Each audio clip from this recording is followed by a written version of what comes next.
Добро вечер во емисијата 360 степени налсат. Еве на што се фокусираме вечерва. Анонимен испраќач до 360 степени го достави списокот што го бараат многумина на правни субјекти, јавни и приватни, што се префрлиле од слободниот на регулираниот пазар на струја за да плаќаат помалку. На прагот е зимскиот распуст, а се уште нема едно чудо учебници. Значи, недостаток од учебници се сите оние оделенија кои што се опфатени со новата концепција, тоа се прво, второ, четврто и пето оделение. Arsimtar duhet të gjenden me materiale shtesë, me plotësimin e materialeve. А децата? Ministër, a do të kenë libra në gjysmën vjetorin e dytë nxënësit? Në kohën që jemi duke biseduar, më është të thënë që deri në këtë fundjavë, rreth 230.000 tekste do jenë të shpërndarë në gjithë nxënësin. За животната мисија на добитниците на државната награда за човекови права Мето Јовановски. Ако некогаш сум посакувала некои одредени работи, денеска сваќам дека само со основните работи може човекот да се задоволи. Од секогаш сакав и барав начин на кој некако ќе можам да бидам во конекција со лицата со посебни потреби, односно лицата со атипичен развој. Владење на правото за правото на образование, човековите права. Ова се пошироките тематски области во сториите што ги подготвивме, а ќе ги видите по кратката пауза.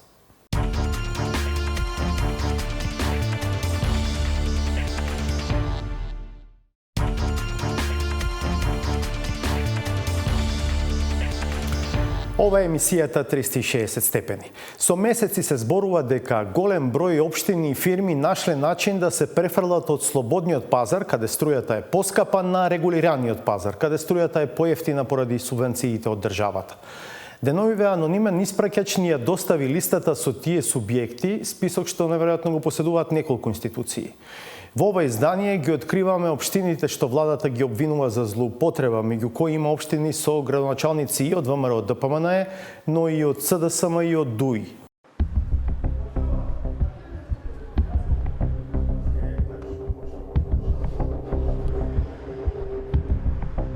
Поздрав од верен почитуваш на редакцијата. Така пишува на светло кафеавиот плик кој деновиве си го најде патот до нашата редакција. На пликот немаше марка, само испечатено лого од владиниот генерален секретаријат, што може да е трага, но и мамка. Кога го отворивме, во пликото најдовме 22 листа А4 хартија, испечатени двострано. Бргу ни стана јасно дека испечатеното е список, но каков? Одговорот го дадоа и минјата на колоните на првата страница. Место на потрошувачка, единствен даночен број и име на корисник, како и единствен даночен број и име на нов корисник. Направивме и дополнителни проверки и упатени извори ни потврдија дека станува збор за фамозниот црн список на Евана, на кој што се содржани сите субјекти кои што ја смениле собственоста на нивните броила кон помали фирми, а се со цел да плаќаат помали сметки за струја. Логиката е едноставна. Правен субјект со повеќе од 50 вработени и над 2 милиони евра годишен приход мора да купува струја на слободен пазар. Таа сега е многу скапа. Правните субјекти под границата се снабдуваат од универзалниот снабдувач, Евана, по цена која е далеку пониска поради субвенциите од државата. На листата има податоци за околу 3000 броила, што не значи и дека има толку фирми. Многу правни субјекти имаат по неколку десетици броила. Точно ги избројавме само општините што ги менувале броилата, пред се за уличното осветлување. Вкупно се 20 од сите краишта на државава. Могила, Јегуновце, Бутел, Аеродром, Газибаба, Брвеница, Струмица, Новаци, Ресен, Радовиш, Прилеп, Штип, Неготино, Липково, Крива Паланка, Кратово, Кавадарци, Чашка, Велес и Битово. Според партијата од која доаѓа градоначалникот, 15 општини ги водат кадри на ВМРО ДПМН, 3 на СДСМ и по еден од ДУИ и од Социјалистичката партија. Сметката за уличното осветлување во Аеродром, например, повеќе не стига на адреса на општината, туку на ново формираното јавно предпријатие за стопанисување на јавно осветлување на општина Аеродром. Градоначалникот Тимчо Муцунски е уверен дека не прекршиле ниту еден од законите што уредуваат оваа материја за локална самоуправа, за јавните предпријатија и за енергетика. Затоа, тој оспорува одлуката со која владата побара Евана да ги врати општините на слободниот пазар. Владата точно е донесе една одлука без никаква законска основаност, притоа со таа одлука дерогираше најмалку овие 3 закони кои што ги цитирав, но и можеби и други закони кои што се важечки и во сила во нашиот правен промет. Замислете владата утре да донесе одлука со која што ќе рече не важи кривичниот законник, не важи законот за трговски друштва. Замислете ако продолжи со ваков принцип на функционирање владата, каква анархија би создала во правниот систем. Дали Евана побара од вас да се префрлите? Да, Евана одлучи по мене противправно да ја почитува одлуката на владата, но да не ги почитува законите. А бидејќи одлуката на владата и постапката на Евана ги смета за противправни, Муцунски не исклучува тужби. Но тоа што можам да го најавам е дека ги разгледуваме сите возможни механизми во овој момент да водиме и соодветна постапка против Евана, бидејќи Евана како трговско друштво регистрирано во Република Македонија има обврска да ги почитува важечките закони во оваа држава. Велите не кршите ниту еден закон, но да ја прашал дали сметате дека е фер префрлањето од слободниот на регулираниот пазар, односно што би се случило ако сите го направат тоа? Фер е за јавните институции. Зошто е фер? Бидејќи ќе повторам нешто што кажа. Прво, ние не работиме за профит, ние работиме во јавен интерес и менаџираме средства на граѓаните кои што понатаму се пренаменуваат во јавен интерес. Начинот на кој аеродром дошол до пониски сметки е само еден од вкупно 3 кои можат да се најдат меѓу општините што се на црниот список. Властите во општина Струмица, например, не направиле нова фирма, туку ги префрлиле броилата од општината на јавното предпријатие за паркинг, кое е формирано во 2008 година. Но има помалку од 50 вработени и помалку од 2 милиони евра приходи годишно. Неколку дена се обидувавме да добиеме интервју на оваа тема од градоначалникот на Струмица, Костадин Костадинов. На крај сепак не најде 10 минути. Третиот начин на кој општините имаат мали трошоци за улично осветлување е со договори за јавно-приватно партнерство. Во таков случај, броилата за осветлување се на име на приватниот партнер, па ако тоа е мала фирма, тогаш купува струја од Евана, односно на регулираниот пазар. Но како што вели градоначалникот на Штип Иван Јорданов, тие склучиле договор за јавно-приватно партнерство уште пред да се прогласи кризна состојба во енергетиката. Па сепак им стигнало барање да одат на слободен пазар. Приватниот партнер е фирма која што е според закон категоризирана, рангирана за да влезе на регулиран пазар, така да и тие се со чудење ја примија оваа информација. Дефинитивно треба да се направи разговор, комуникација и со Евана и со представници од владата за да се појасни состојбата каква е во општина Штип, дека е малку поразлична од тоа што тие го тврдат дека некој го изиграл законот. Не станува збор за изигрување, туку за почитување на законските права кои што... А ако сепак не е недоразбирање, како што се надава Јорданов, ќе одат на правна разврска. Не сакам да помислам да дојдеме во состојба каде што би биле принудени да приватниот партнер излезе на слободен пазар, затоа што според последната комуникација која што ја имав, тие се врзани со комуналната такса од граѓаните. Но доколку тие имаат приход од граѓаните кои што се на регулиран пазар, а имаат трошок кој што е на слободен пазар, тогаш нема да има никаква економска исплатливост за нив како приватен партнер, затоа што тие веќе имаат неколку милионска инвестиција во форма на светилки, на столбови и слично, која што ја имат вложено веќе во општина Штип, така да сигурно ќе бараат оштета од државата, затоа што дефинитивно ова е веќе кршење на уставното право и кршење на законите.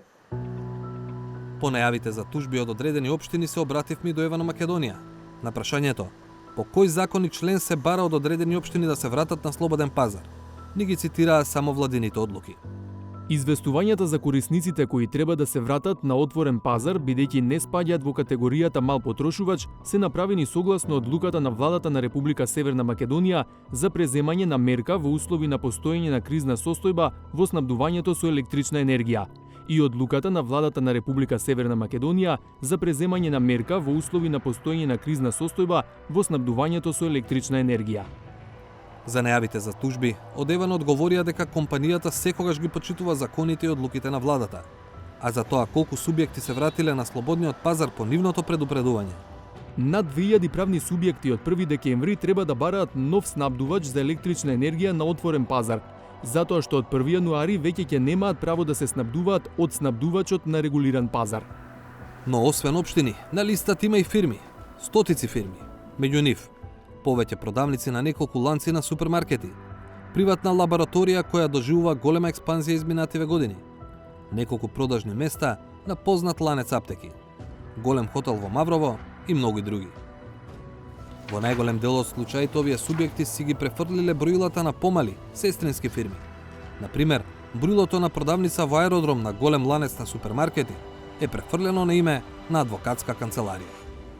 И покрај професионалниот нагон да ги објавиме имињата на сите фирми кои што се наоѓаат на списокот, одлучивме барем во моментов да не го правиме тоа.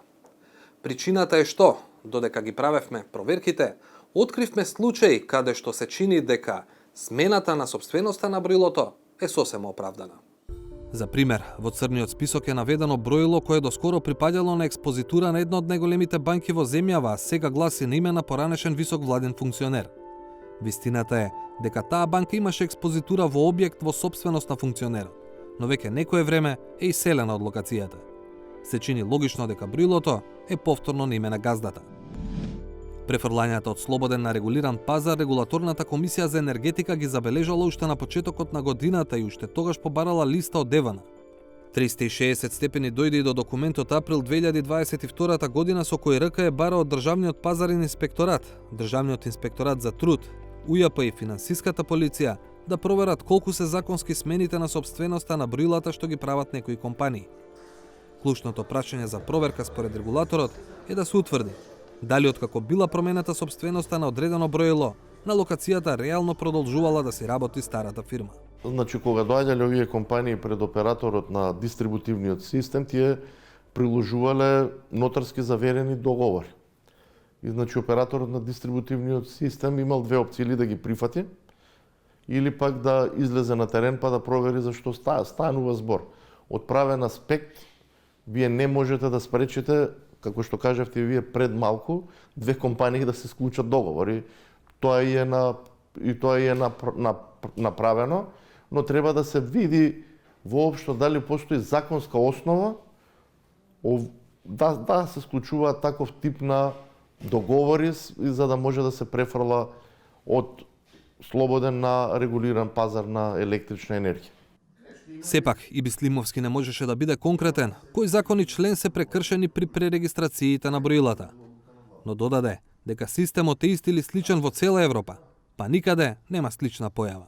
Јас разговарав со представници на регулаторните тела од сите соседни земји, и од Хрватска, и од Словенија, и од овие што се во нашето обкружување, поблиску и подалечно. Никаде до сега немало ваква работа да се прават договори со сестрински фирми или новоформирани фирми. Значи, европското искуство, европската пракса покажува дека на никој до сега не му текнала оваква работа да се направи. 360 степени уште минатата недела се обрати до неколку приватни компании кои се на црната листа. Се уште ги очекуваме одговорите од оние што решиле да се префрлат на струјата од Девана за да плаќаат поевтино, поради субвенциите од буџетот за домакинствата и реалните мали бизнеси.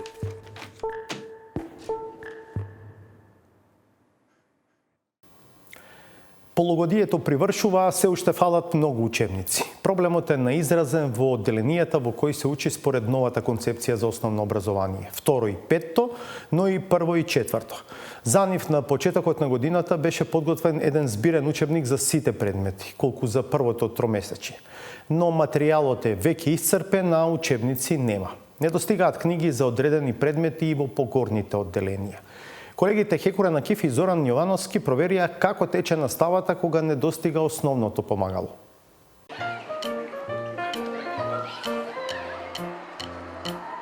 Основно училиште Лазо Ангеловски, општина Аеродром. Час во второ одделение. Добар ден, ученици! Како сте денес? Добри! Ајде, Ветран повели. Кажи ми ти, кои бои ги користеше овде? Часот по ликовно најверојатно е наедноставен за одржување кога се нема учебници. Потребни се малку насоки, бои и креативност. Но за останатите предмети на располагање име само овој, на некој начин збирен учебник. Сите предмети во едно. тој требало да го користа до крајот на ноември, па содржината е веќе исцрпена. Ни беше кажано дека тоа ќе биде за краток период и нели подоцна ќе стигнат учебници како што и порано било. Но се уште ние работиме по тој учебник што ни е даден. Најголеми проблеми поради недостатокот на учебници има во второ и во петто одделение. Тоа се генерациите со кои почна спроведувањето на новата концепција за основно образование, кога беа прво, односно четврто одделение. Претходните генерации можеле да користат учебници што веќе ги имало, а сега со новата концепција ние чекаме нели нови учебници затоа што мора таму да ги видиме новите содржини и да ги сработиме ние како наставници сценаријата и како да се одвива текот на часот. Сега се е оставено на креативноста на наставниците. Пишуваат на табла, печатат листови со разни материјали, диктираат, а децата запишуваат во тетрадка. Сега ќе поделам неколку наставни ливчиња на секој од вас секако, а вие самостојно ќе работите и секако ќе читате што треба да се направи. Наставната ливча најчесто се состои во тоа што што сме го работеле денес, нели дечињата во некој концепт да го имаат како повторување и секако да го сработат нели она што денеска го научиле, односно дали се постигнати целите што дечињата треба нели да ги осознаат за текот на тој наставен час.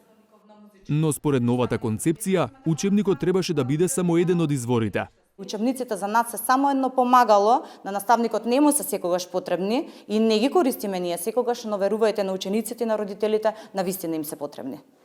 Часот заврши, но проблемите останаа, не само во второ и петто. Значи, недостаток од учебници се сите оние одделенија кои што се опфатени со новата концепција, тоа се прво, второ, четврто и пето одделение.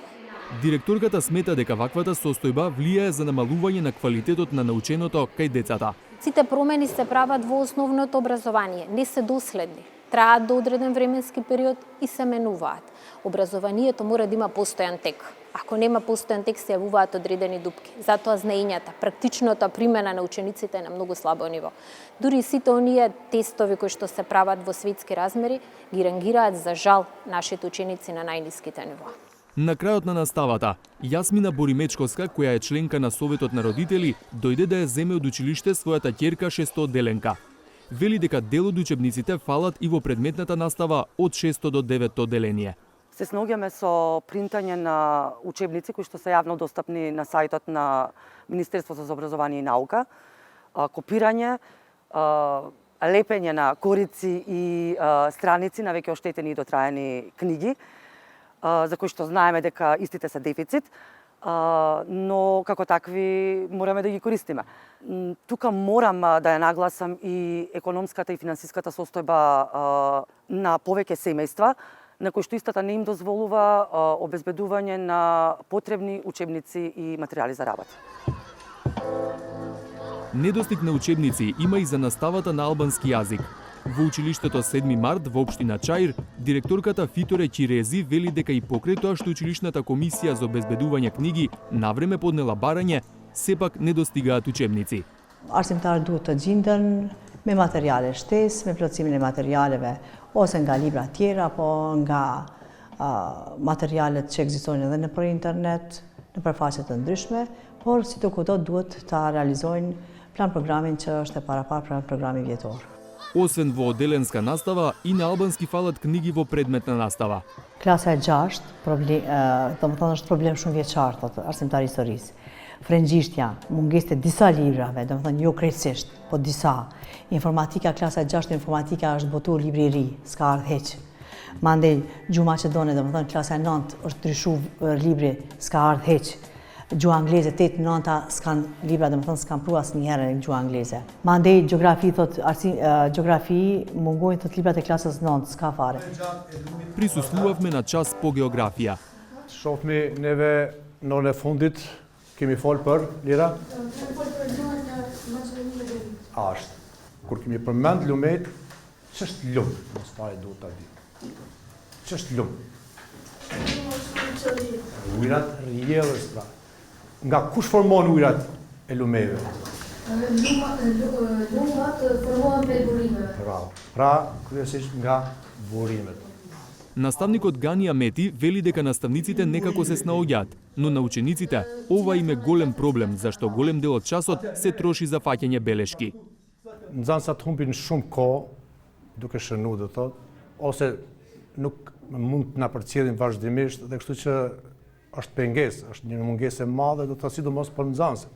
Se ne arsimtarë si do të gjini me disi, mirë po mungesa e librit bën një vështirësi të madhe që nxënësit në shtëpi të bëjnë detyrat apo të kontrollojnë librin, të lexojnë atë që t'jenë në rrjedhja për atë këtij procesi. Во дворот на училиштето разговаравме со родител на ученик во второ одделение. Вели дека неговото дете во моментов има само дел од книгите. Pjesë e di se ja u kanë dhënë disa libra, na kanë thonë që do t'japin edhe pjesën tjetër pas vizitorit dytë. Од јули па до сега Министерството за образование потпишало договори за набавка на учебници за основно и за средно образование во висина од околу 8,8 милиони евра, покажуваат јавно достапните податоци на Бирото за јавни набавки. Според сумите на тендерите, повеќе од половина од учебниците ги печати или ќе ги печати Европа 92 од Кочани. Станува збор за рамковна спогодба, односно печатницата печати во онолку наврати и количини колку што ќе побара Министерството. До сега се склучени вкупно 5 договори во октомври и ноември за вкупно 32 наслови на македонски, албански, турски, српски и босански јазик. Процесот на печатење е завршен за сите, а испораката за првиот до третиот договор, вкупно 22 наслови, е завршена, а во теке испораката за четвртиот и петиот договор за 10 наслови. Зошто тогаш на крајот од првото полугодие се уште нема учебници и што треба да се направи тоа да не се повтори? Од Европа 92 одговорија. Што се однесува до другите прашања, не би можеле да коментираме бидејќи ние само печатиме од она што ќе биде одобрено од комисиите во МОН и подготвено од страна на операторот, кој е одбран за изработка на техничко уредување и подготовка за печатење. Од комуникацијата со другите издавачки куќи и печатници, ни стана јасно дека голем дел од учебниците годинава всушност се изданија на Министерството за образование.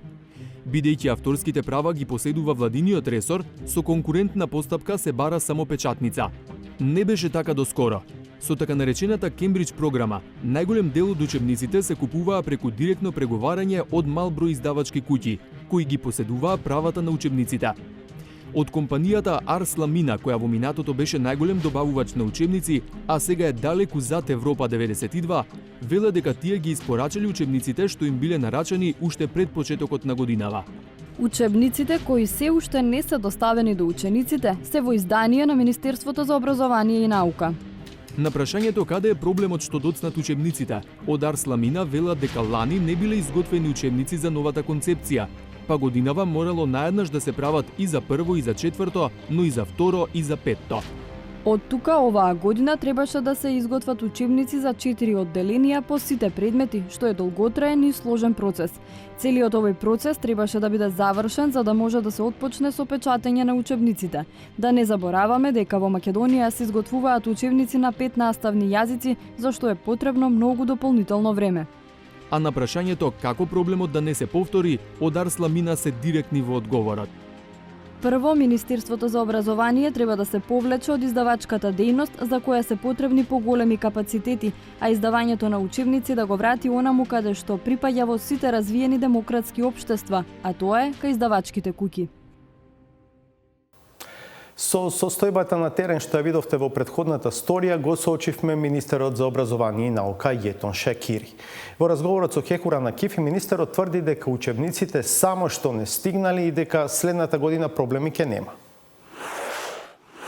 Ministër, pas pak do të nisë gjysmë vjetori dhe shumë nxënës nuk kanë tekste shkollore.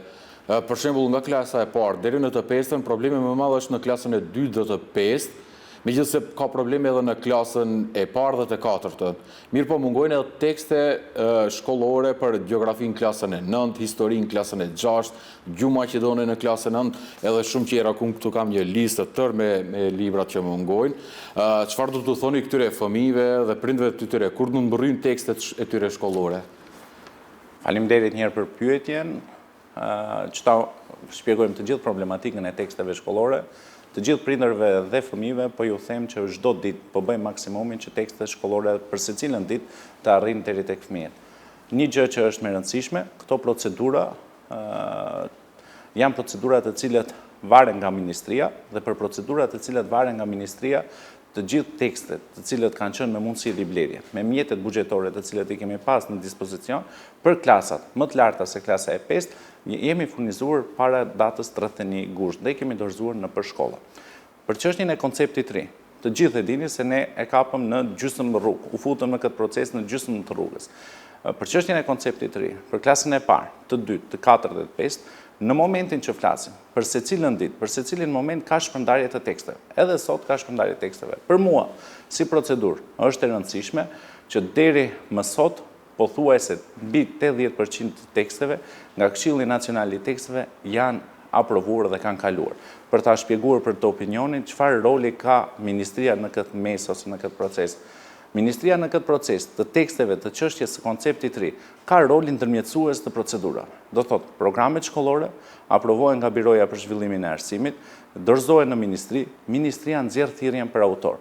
Është drejtoria pedagogjike si organ i cili merret me tekstet shkollore, por në të njëjtën kohë dhe Këshilli Nacional i cili aprovon tekstet shkollore. Dhe për këtë gjë, për këtë element, për këtë pjesë, do thotë përgjegjësinë tek pjesa ku kishim ishte dhe vareshte nga ne kemi bërë në afatin maksimal. Këto procedura nuk është procedurë e lehte, kam thënë për disa herë. Pse? Ne kemi filluar në muajin janar, kemi filluar në muajin shkurt këto procedura. Në muajin mars kemi themelu Këshillin Nacional i cili nuk ka funksionu. Si Këshill Nacional nuk varet emërimi nga ministria, emërimi bëhet nga qeveria, po priten emërimet nga ana e gjithë institucioneve që dorëzojnë emrat në përbërjen e Këshillit Nacional. Këshilli Nacional ka aprovuar gjithë procedurat për thirrjen e teksteve shkollore. Ato tekstet të cilët vonohen për konceptin e ri, që janë në këtë fazë të mos aprovimit, ka autor të cilët vonojnë edhe procedurat e korrigjimit dhe sugjerimet të cilët dorëzohen nga recenzentët, nga Këshilli Nacional edhe kështu me radhë. Si konkluzion, gjithë mundësitë maksimale të cilët i kemi pas. Besoni se është një ekip i tërë, që për secilën ditë, unë si ministër, pjesë të kabinetit tim, komunikojnë për secilën ditë, qoftë me operatorin ekonomik, sa tekste ka dorëzuar në përshkolla, qoftë me autorët të cilët duhet dorëzojnë vërejtjet, qoftë me recenzentët që duhet dorëzojnë më shumë, përveç rolin ndërmjetësues, jemi edhe në rolin shtytës, mbikëqyrës dhe që këto procedurat të ecin sa më shpejt. Përgjithësia ime do t'jetë, mund ta verifikoni edhe ju, për konceptin e ri, për klasën e tretë, që në muajin dhjetor kemi nxjerrë thirrjet për autor. Do thotë për vitin e ardhshëm shkollor, 2023-2024, që në muajin dhjetor kemi nxjerrë thirrjen për autor dhe nuk do të vënoj asnjë libër dhe jam i sigurt për vitin e ardhshëm do të arrijmë në kohë maksimale. Dhe brenda kësaj kohe po bëj maksimumin. Për klasat e larta, siç i përmendet shembull gjeografi, histori, shkollat si institucione dorëzojnë kërkesa deri te drejtoria pedagogjike. Drejtoria pedagogjike është organ që vlerëson në bazë të mjeteve buxheti të cilët tekste do të lëshohen në bazë të nevojave të cilat paraqiten për shkolla. Dhe për atë e them, në të gjithë këtë lloj procedura të cilat janë, ne jemi në rolin e parë, kemi rolin ndikues që nga ne varet ajo, ndërsa në rolin e dytë jemi ato shtytësit, katalizatorët e këtij procesi se sa më shpejt të arrijnë tekstet shkollore tek fëmijët. Ministër, a do të kenë libra në gjysmën vjetorin e dytë nxënësit? Nxënësit janë duke pasur libra, edhe në momentin që flasim, për secilën ditë në kohën që jemi duke biseduar, më është të thënë që deri në këtë fundjavë, rreth 230.000 tekste do jenë të shpërndarë në gjithë nxënësit. Besin e një vlerë prej 80-90.000, e cila do të realizohet brenda një javë ose 10 ditësh. Por ka dhe tekstet të cilët nuk varen nga operatori ekonomik për të printuar, por varen në procedurat të cilët janë në Këshillin Nacional. Do thotë nuk dorëzohen në Këshillin Nacional në bazë të autorëve, dorëzohen me kodet hapur, referues, po ne presim aprovimin e tekstit nga Këshilli Nacional që ta çojmë tek operatori ekonomik për të printuar. Në klasat e dyta dhe të pestat, për 3 muajin e parë keni shtypur një libër shkollor të kombinuar, një skript, domethënë për të gjitha lëndët, por ai material tashmë ka përfunduar. Dini se mësuesit tani po improvizojnë, ata vetë mbledhin shembuj nga interneti dhe nga tekstet e huaja, që të kenë diçka për të mësuar fëmijëve. Sa është në rregull gjithë kjo, ministër? Nuk do të quaj improvizim. Përse e them këtë gjë? Jo vetëm për klasën e 2 dhe të 5, materiale përgatitore ka pas për klasën e parë dhe të 4. Të cilët materiale janë përshëndetur nga shumë prindër dhe nga shumë mësues për të kompenzuar atë mungesë e cila u paraqit jo për arsye të ministrisë, e njëre potencoj për arsye të bazës ligjore dhe procedurave ligjore të cilët duhet të organizohen. Ju e dini që me çështjen e konceptit të ri u jepet e drejta edhe profesorëve, mësuesve që të japin edhe material plotësues të cilën mund ta kenë gaburime të ndryshme. Sisteme të ndryshme arsimore në vend, nuk në vendet e ndryshme të botës. Nuk kanë improvizime, po këto i kanë përditshmëri. Secili mësues ka programin mësimor që duhet ta ndjek. Në bazë të atij programi mësimor, ne tekstet që tashmë janë aprovuar i kemi vendosur në portalin e teksteve shkollore, të cilën është në mënyrë elektronike, dhe për atë them nuk do të quaj improvizim, sepse edhe kur të vinë tekste shkollore, është e drejta e mësimdhënësve që të marrë material më shumë dhe atë material të jap të dorëzojë deri tek nxënësit. Në konceptin e arsimit fillor të artuar në mandatin e pararësit tuaj, ishte parapar të punohet dhe të mësohet me tekste digitale. Ju tërhoqët nga ajo qasja dhe vendosët të printoni tekste shkollore. Disa muaj pas atij vendimi, a jeni të bindur që ai vendim ishte i duhur, i mirë? Kështu, asnjëherë nuk e kam thënë që jemi tërhequr nga digitalizimi i teksteve, por çdo herë e kam thënë që më e mira e procesit edukativ mësimor është të ketë tekste të printuara, libra dhe në të njëjtën kohë të ketë materiale të digitalizuara. Pse e them këtë gjë? Sepse ne po e vazhdojmë konceptin e digitalizimit. Nuk kemi ndalur këtu. Kur do i digitalizojmë, do të informojmë edhe opinionin, që ndoshta në këtë pjesë, një pjesë të atyre do të jenë të digitalizuara në gjysmëvjetorin e dytë, por që do përdoren vitin e ardhshëm, sepse edhe kjo është e rëndësishme, nuk mbaron këtu koncepti i arsimit fillor. Ne do të informojmë të gjithë të shembull, do t'i ftojmë profesorët e matematikës kur ta digitalizojmë tekstin e matematikës, cilët janë përfitime dhe elementet që ai mos shihet si kundërshtim nga fëmia, por të shihet si mundësi dhe dëshirë që fëmia të marrë atë libër digital. Do thotë ka materialin e printuar dhe me vullnetin më të mirë do të marrë edhe materialin e digitalizuar. Do thotë mos e bëjmë rezistencën e digitalizimit duke filluar nga fëmia ose nga mësimdhënësi, por ta bëjmë dëshirën e digitalizimit duke pasur materialin e printuar, librin elektronik dhe materialin e digitalizuar që është element i rëndësishëm për gjithë secili. Ministër, faleminderit për kohën që ndonë. Faleminderit edhe ju. Ленче Здравкин и Денис Јанкуловски се годинашниве добитници на Државната награда за човекови права Мето Јовановски. Им беше врачена изминатиот викенд. За животната мисија на Здравкин, позната како Ангелот од Велес, пред се поради помошта на мигрантите и бегалците што транзитираат низ земјава, и на Јанкуловски, познат како космонаут кој по храбрението и едукацијата на пациентите за време на ковид пандемијата, од сторијата на Славица Филиповска.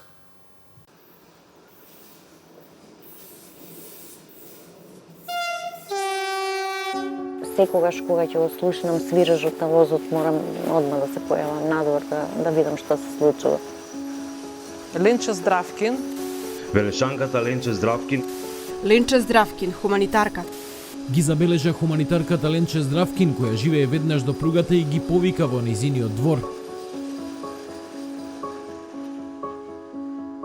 Јас сум родена во Велес, 1967 година. Мажена сум тука каде што сме сега, мајка на 2 возрастни сина, баба на внукот Ангел, така да еден секојдневен, еден нормален живот, се до 2013 година.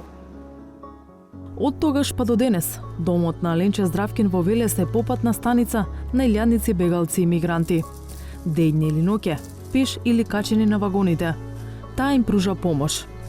Незината мисија ја поддржуваат невладини организации, компании и поединци, кои повремено ја снабдуваат со намирници. Има бегалци кои се многу повредени, со длабоки рани на нозите од долгото патување. Побаруваат само да го наполнат телефонот, за да можат да се јават на нивните фамилии, на нивните мајки, храната, секако медицинската помош, топлата облека, бидејќи доаѓаат тие од југ, од Грција, таму се на потопло, како доаѓаат наваму и се поладно и поладно. Потребни се јакни, топла облека. Речиси никој од нив немал слушнато за Македонија, а сите понеле убав спомен од тука, сведочи Ленче. Разни згоди и незгоди се случувале и на овој дел од балканската рута на бегалците. Секогаш се трудев во неубавото да го најдам и убавото, така да 2015 година имавме една сериозна незгода, каде што во еден момент 14 млади бегалци беа изгазени од возот. Тие се закопани тука во Велес, во на гробиштата во Раштани, една трагедија, една неубава слика, живеев со тие спомени неубаво, меѓутоа после 3 години се случи да се јавија 3 семејства и во сето тоа неубаво го видов убавото, што 3 фамилии најдоа кај се нивните деца, каде почиваат нивните деца. Но на сметка на тоа и многу нови животи се родија, што сепак ме држеше, ми даваше некаква надеж, некаква воља да продолжам понатаму. Таа го отстапила и својот велосипед на бегалец од Авганистан за побрзо да стигне до Србија. Го прашав што е по професија, беше фудбалер и одлучив да му го дадам, го прашав дали ќе може, вика, супер. И пораката која ми ја испрати му беше мама бајцикл Мерцедес. Направи споредба велосипедот со... You very good. Very. Мами. Бегалската рута не е затворена, иако бројот на оние што поминуваат по неа е намален, вели Здравкин. А освен со мигрантите и бегалците, таа е вклучена и во низа други хуманитарни настани, донаторски акции, базари. Ленче Здравкин неодлично, најодлично се завршила незината работа. Да ја поздравиме многу. Мојот живот превише се промени ако некогаш сум маштала или сум посакувала некои одредени работи. Денеска сваќам дека само со основните работи може човекот да се задоволи, да преживее, дека многу малку е потребно за еден човек да преживее. Денис Јанкуловски е медицински техничар од Центарот за јавно здравје во Скопје. За време на ковид пандемијата во скафандер помина кај 10.000 семејства за во домашни услови да земе бриз од секој суспектен на коронавирус.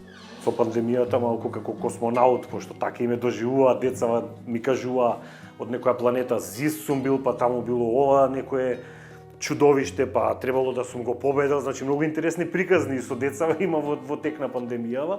Кумот на името космонаут кој едно детенце, кое што кога задзвонив на вратата за да земам бриз и буквално вака како што седам јас беше седнато во скутот на мајката и како отвори таткото врата и детево рече на мајката мамо еве дојде космонаутот. Во неговата канцеларија се испомените од екот на пандемијата. Денко космонаут кој го имаат нацртано, од другата страна Бејсо Денко, Гуш Боц и Бац. Значи, мене ми беше навистина значено да им кажам што ќе правам. Дека ќе земам бриз, дека е во грло нос, значи не е дека е далеко од нешто пријатно, меѓутоа според мене децата треба да знаат затоа што не треба да доживуваат никаков шок од сето тоа. Бевте искрен. Искрено, за било која работа мора да се настапи искрено затоа што децата се искрени. Освен за другите, космонаут го наоѓаше издувен вентил и за себе. Денот е таков како што ќе си го направи сам. Вако.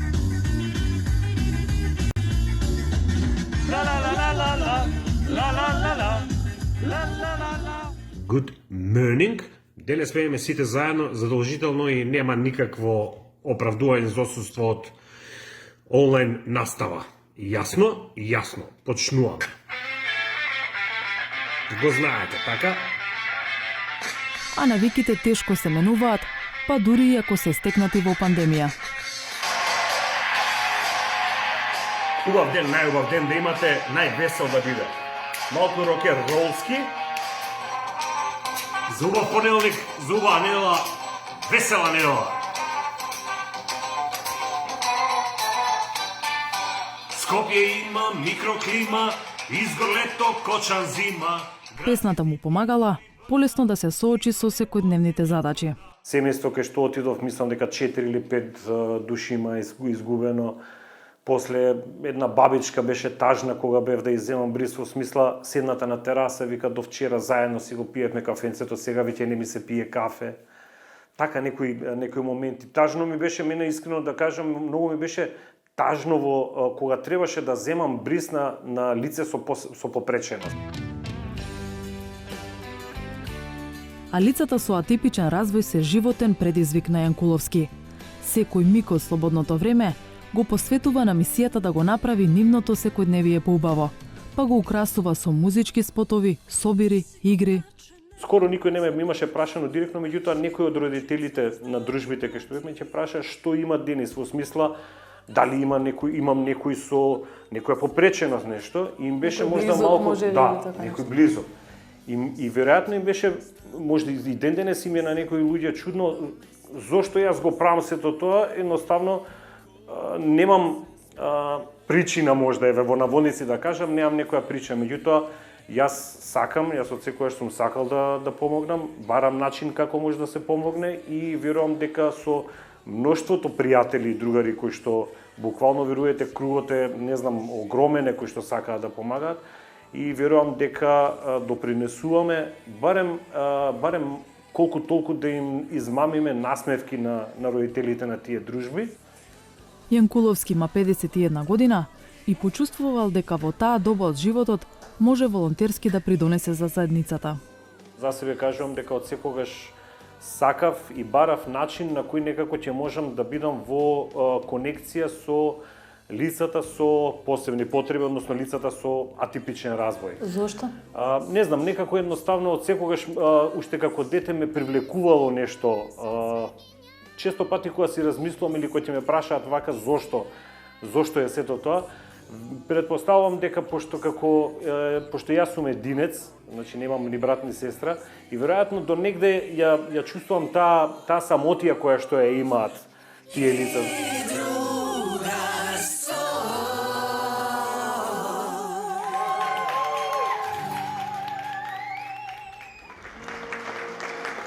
Јанкуловски и Здравкин се годинашни добитници на наградата Мето Јовановски.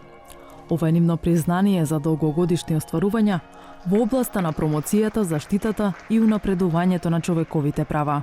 Тоа значи само едноставно ветер и грб за понатаму да продолжиме јас нели со моите другари, да продолжиме и натаму да функционираме на овој начин.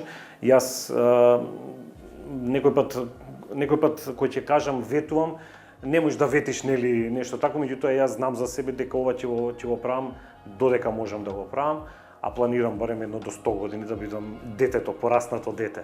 Треба сите да сватиме дека секој човек има загарантирано свое право, па без разлика дали е човек од нашето обкружување, дали е човек во патување, дали е бегалец, дали е било што, секој има право на еден нормален и достоинствен живот.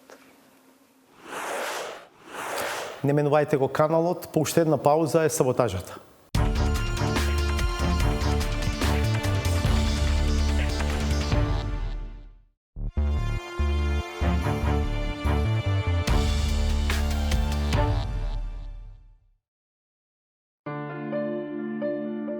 Епската битка за правда заврши уште незапочната. Иако многумина тврдеа дека радикалниот арест бил забранет од Брисел, ретроспективата на политичкото поведение покажува дека идејата, уште во зародиш, била мртвороденче. Реизбор на сите судии е невозможен, затоа што законот за судии е двотретински. И ВМРО ДПМН сигурно нема да се согласи за реизбор на судиите. Значи, таквото нешто нема да се случи. Такво нешто на вистина не се случи, но ветувањата дека ќе настрадаат и коренот, и стеблото, и лисијата на расширената корупција останаат цврсти. И не само тоа, туку на брзина беше подигната нова фиданка која според личните впечатоци само што почнала да расцутува. Го отвори судството како пупка, буквално од целиот овој период од 2,5 години наназад. Сепак, не само што не беше доволно како флоскула да се додадат 3 букви за да се смени значењето на зборот во основата, туку пупењето, иако звучи вулгарно, продолжи да биде манир на однесување не само во тој, туку и во сите сегменти на општеството, каде одлуките се носат од најпосакуваната кожна фотелја. Ние многу често гледаме политичари, зборуваме сите не политичарите за корупција, борба со корупција, колку многу мразиме корупција и така натака, но молиме Бога да го смениме столчето. Ти да станеш, ја да седнам, а системот да се продолжи. По таа голема сала на власта, протекцијата е на највисоко ниво. Само аналфабети и нереални оптимисти може да очекува дека нешто ќе се изфилтрира и ќе помине низ каналот за прочистување. Дури ако такво нешто се случи, на помош се вика пријател. Судството ви е заштитната мрежа на акробатите во циркус. Така. Ако таа заштитна мрежа е корумпирана, односно нестабилно, има дупки во незе, акробатот ќе тресне на... Таа мрежа е ситно исплетена и низ неа може да продрат само инсекти и евентуално по некоја плашица. Крупните риби никако, а би било кловновски наивно да се очекува низ неа да се пробие незаменливиот учесник во секој ансамбл. Дуи е заштитена мечка повеќе од 20 години, од 2002 до сега, ниту еден носител на јавна функција не е на удар на органите на откривање на програм. Тоа е проблемот со Дуи. И на крајот, кога во намерата да се помогне се гледа со предрасуди и стравување. Баш за намерата, но и околу тајмингот на интервенцијата. Тоа е подготовка за спречување на промена на власта, бидејќи се свесни како и да се однесува сегашната опозиција на власт, ќе биде многу потешко со нив да се работи. Затоа што тие прокламира многу приоритети кои не се во интерес на американците, разбирате? Интерес на сите е во коруптивната мрежа да бидат фатени тие што треба, без оглед кому припаѓаат, а уште помалку кога биле. Важно е само еднаш за секогаш да заминат. Толку за вечерва. Сите овие содржини ќе ги најдете на веб страницата 360stepeni.mk. Посетете ја. Налсад следуваат вести, останете да ги погледнете. Јас ви закажувам нова средба за в петок, во истиот овој термин од 22 часот. Пријатно!